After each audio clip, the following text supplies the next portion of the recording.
Today we're gonna make Sunday gravy. Some people call it gravy, some people call it sauce, but the most important thing I think is that you try to make it your own. Our recipe has evolved from bits and pieces of a bunch of different recipes we've tried. Most of the ingredients we're using are found in traditional sauce recipes.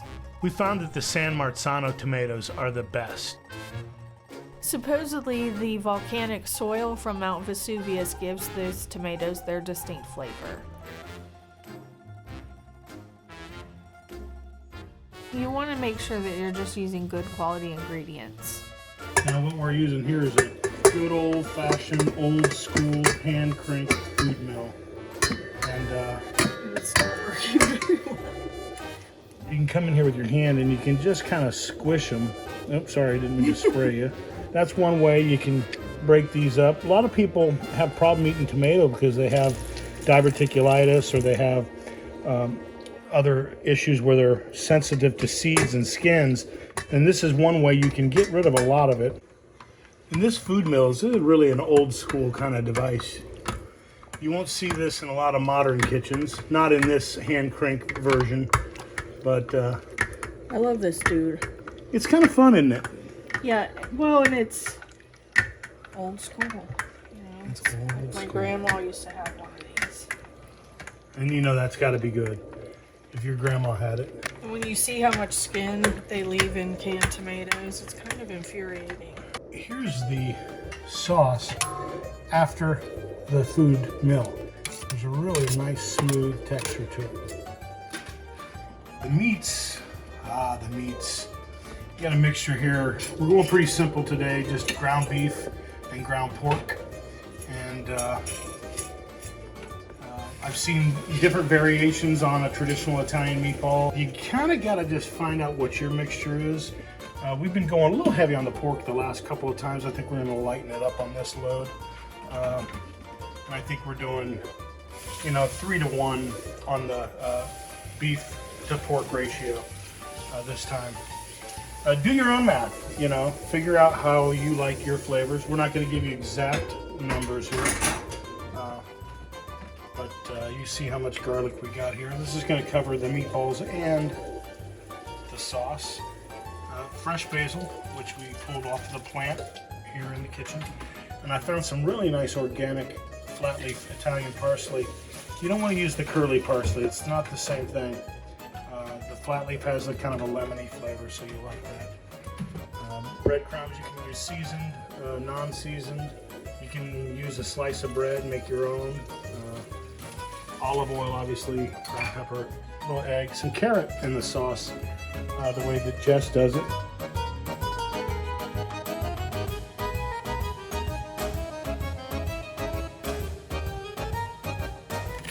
And these are going maybe finer than they need to be, but because some of them are going in the meatballs, you don't want huge chunks of onion. Now, are we going to sweat these before they go in the meatballs, or? No, in the meatballs, they're just going in.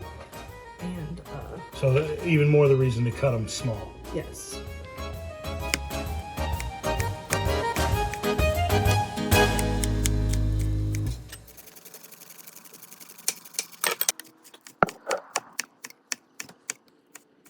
Basil will bruise, so you don't want to mess with it too much. And that was like 8 leaves. And this is just for the sauce, and then we'll have some that we mince up for the meatballs. Now, we're making a huge batch of sauce, so we're going to use quite a bit of parsley. I'm just going to pull any of the huge stems out.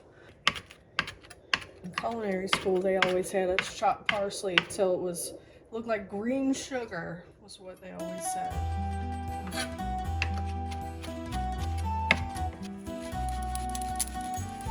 I'm going to finally grate some pecorino romano. Every recipe calls for different amounts. We're going to use a blend of the pecorino and parmesan.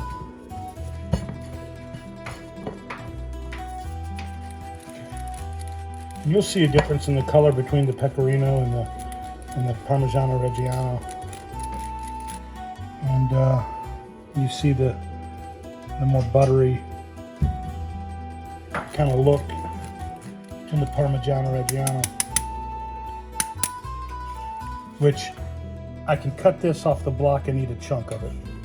Yeah, there's a lot of garlic between the meatballs and the sauce. It's just too much to mince by hand. I mean,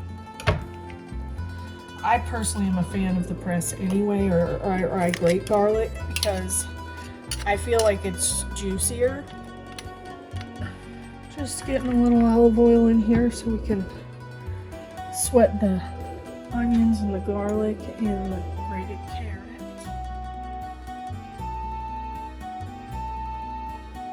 Really not a lot of ingredients. You got tomatoes, onion and garlic, grated carrot, parsley, and basil, and salt, pepper, oregano maybe? Oregano, a little thyme. A little thyme. And you know, like I said, we're not giving exact numbers here. Try your own thing. You know, the whole joy of making a sauce is it kind of gets the character of the person making it. Extra virgin olive oil, fresh cracked black pepper, and kosher salt. A lot of times I would put these in separate, do the onions first and then the garlic. Garlic can scorch. What happens when garlic scorches? It tastes bitter. So this is just low and slow. The whole sauce will cook that way. So I'm putting it all in at the same time. The carrot has to actually get cooked. Now we'll turn the onions orange, but they're gonna turn red anyway when we get tomatoes in there.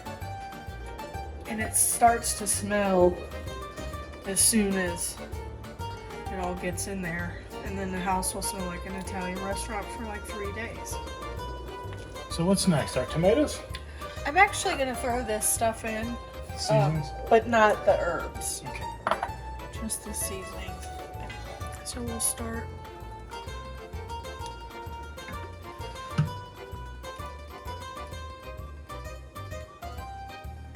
And then we'll bring this up to a boil and then lower it to a simmer and we'll just let it cook.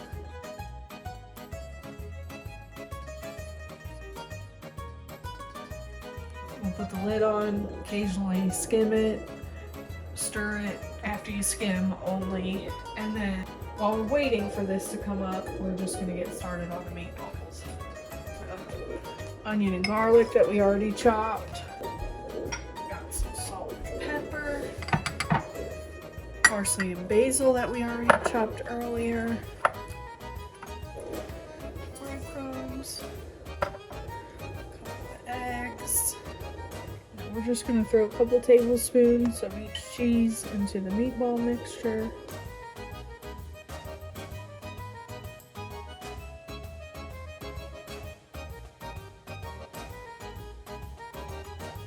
So we just added pretty much all the meatball ingredients, and now we're just going to let the mixer do the hard part. Let it get a good mix, and then I'll scrape everything down. And we scoop with like a ice cream scoop, because one thing we know we want is uniformity in our meatballs. Otherwise, people will be at the table fighting over you got a bigger one. And we don't want that. I don't have it up very high because I don't want to overlook it. I just want to get it mixed. There we go, looks pretty uniform. I do one level kind of scoop and then I roll it up. Sometimes we bake these, we'll put them like in a muffin tin and then bake them. But we're actually going to do old school in the pan on the stove today.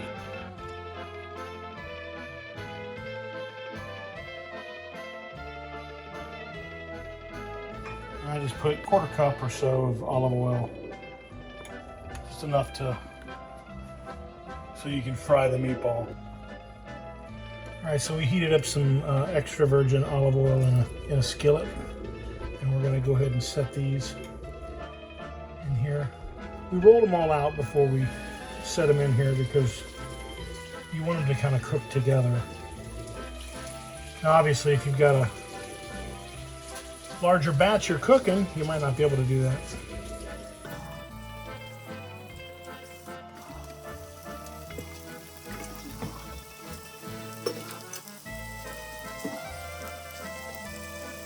We're talking about the old method of scraping the foam off. That right there is your enemy.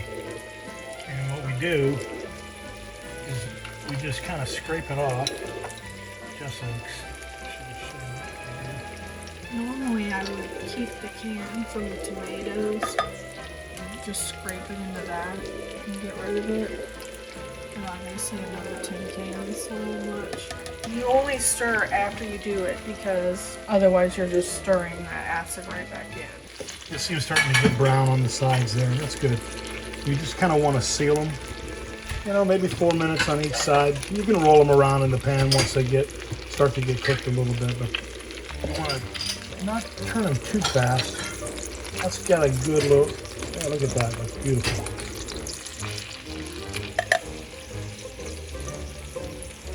This is getting a little bit more of the foam off the top.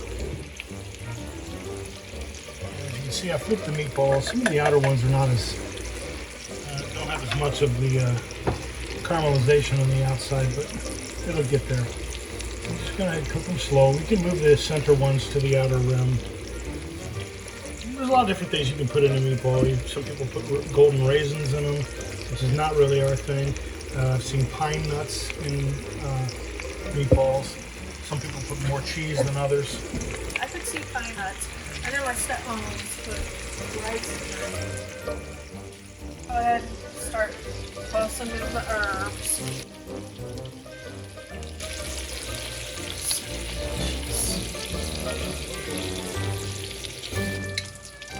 I just pulled the meatballs off of the skillet, and they look amazing. Right now we got, in the same pan, just cooking some sweet Italian sausage.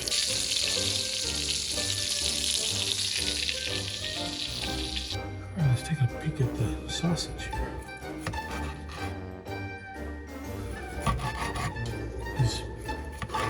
You can still cut that in 2 or 3 pieces on your plate.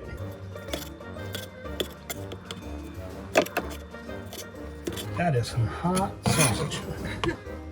And it's still very tender too. So it's cooked fully through, but yet still has some juice. Give the meatballs a coating of sauce and they'll be ready for the plate.